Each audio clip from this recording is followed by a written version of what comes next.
سنجیدگی کی کمی ہے. ابھی جب میں محفل میں آیا تو ہمارے دوست پڑھ رہے تھے یعقوب ابراہیم، اور میں اکثر ان سے کہتا بھی رہتا ہوں کہ بھائی تم اپنے پڑھنے کا انداز تبدیل کرو. ابھی بھی کہا میں نے، شاہ صاحب گواہ ہیں، شاہ اسد اللہ جنیدی صاحب، اور یعقوب ابراہیم سے بات چیت ہے ہماری، تو میں نے ان سے کہا، ابھی بھی کہا، پہلے بھی ایک دو محفلوں میں اتفاق ہوا، اور مجھے ذاتی طور پر ان کا انداز اچھا نہیں لگتا. یہ میں یعقوب ابراہیم سے بھی بات اسی طرح کرتا ہوں کہ بھائی مجھے آپ کا انداز سے اختلاف ہے. اور اس طرح جو لوگ بھی اس طرح عجیب و غریب ادھم بازی کرتے ہیں اسٹیج پر آ کر، عجیب و غریب افراتفری مچاتے رہتے ہیں، میں نے اس سے کہا کہ بھائی قاری زبید رسول کی طرح پڑھو. قاری زبید رسول رحمۃ اللہ علیہ اسٹیج پہ وہ کھڑے ہوتے تھے، جناب آپ ذرا انٹرنیٹ پر جو لوگ نہیں جانتے، میں ان کے لیے عرض کر رہا ہوں، انتقال فرما گئے، ایکسیڈنٹ میں حادثہ ہوا، شہید ہو گئے وہ رحمۃ اللہ علیہ پنجاب میں. بہت عظیم نعت خواں، اللہ اکبر. میں بھی نہیں جانتا تھا، میں نے بھی مطلب یوٹیوب پر ان کو سنا، لیکن میں حیران رہ گیا. میں ایسے ہی افراد کی تلاش میں تھا، اور میں نے جب ان کی نعتیں سنی تو واللہ ایک کیفیت تاریخ. وہ شخص اسٹیج پر جناب کھڑے ہو کر اور نیچے نگاہیں کر کے آنکھیں بند، پوری نعت تک آنکھیں بند، اسے نہیں معلوم کہ دائیں بائیں کون بیٹھے ہیں، کیا کر رہے ہیں، اور کون جناب آ رہا ہے، کون جا رہا ہے، کون پیسے دے رہا ہے، کون نہیں دے رہا. یہ بعض لوگوں کے حوالے سے عرض کر رہا ہوں جو اس طرف بھی توجہ رکھتے ہیں، سب کے بارے میں نہیں، لیکن بہرحال اس طرح کی عجیب و غریب بات. پھر اسی طرح بعض کے لیے، آپ کے لیے ایک شعر کہہ رہا ہوں، یا آپ کے لیے شعر کہہ رہا ہوں، یہ فلاں کے لیے کہہ رہا ہوں، عجیب عجیب بس شاعری بڑھائے جا. یعنی میں نے اسی سے ابھی یعقوب ابراہیم سے کہا، میں نے کہا اپنا انداز بدلو. میں نے آپ کو کئی دفعہ کہا ہے زبید رسول بن جاؤ. ابھی میں نے اس سے کہا، وہ بیچارہ پھر ہنستا ہوا چلا جاتا ہے ہر دفعہ، ابھی بھی ہنستا مسکراتا ہوا چلا گیا، وہ ہنستا ہی رہتا ہے ماشاءاللہ. لیکن میں نے ان سے کہا ہے، اور اللہ کرے ہمارے دیگر، اصل میں بات یہ ہے، میں باتیں اس لیے کرتا ہوں یہ چند باتیں کھل کر، کہ ہمارے جو اب چھوٹے شناخہ، یعنی اب بچے جو ہمارے ہیں کم عمر شناخہ، کم سن شناخہ، اب جو آ رہے ہیں آگے بڑھ رہے ہیں، وہ پھر دیکھتے ہیں کہ ہمیں فالو کرنا ہے. ظاہر ہے وہ کسی کو فالو کرتے ہیں، تو کسی کے لیے ہم اچھی مثال بن کر جائیں نا.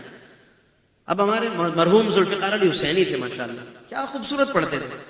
ہم نے نہیں دیکھا ان کو اسٹیج پر اس طرح افراتفری مچاتے ہوئے، میلہ لگاتے ہوئے. وہ ایک بڑے ماشاءاللہ پروقار طریقے سے، اور کیا خوبصورت انہوں نے انداز قائم کیا.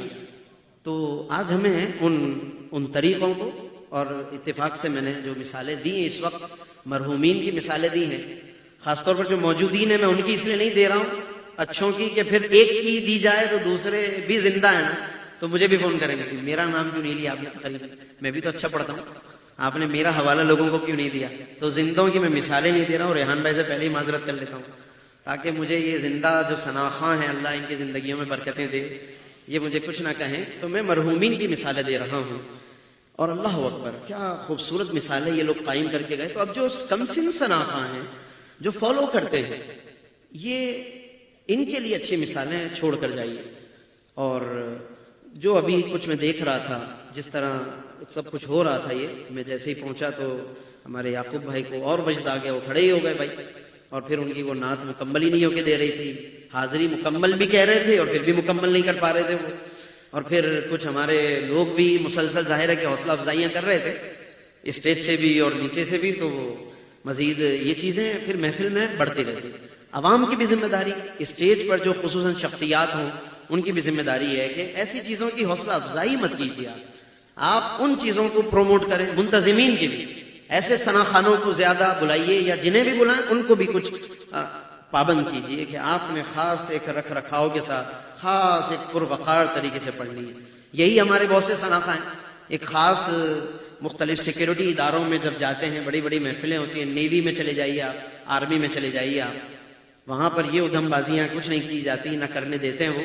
وہاں پر یہی سارے شناخواں جو ادھر ادھر ادھر اسٹیج پہ عجیب دھمال ڈال دیتے ہیں، وہ وہاں جاتے ہیں. مختلف بڑے بڑے اداروں کی بات کر رہا ہوں جہاں میں خود بھی تقریر کے لیے گیا ہوں، اور میری موجودگی میں ایسے شناخواں آئے ہیں جنہیں میں نے مختلف علاقوں میں عجیب حرکتیں کرتے ہوئے پایا.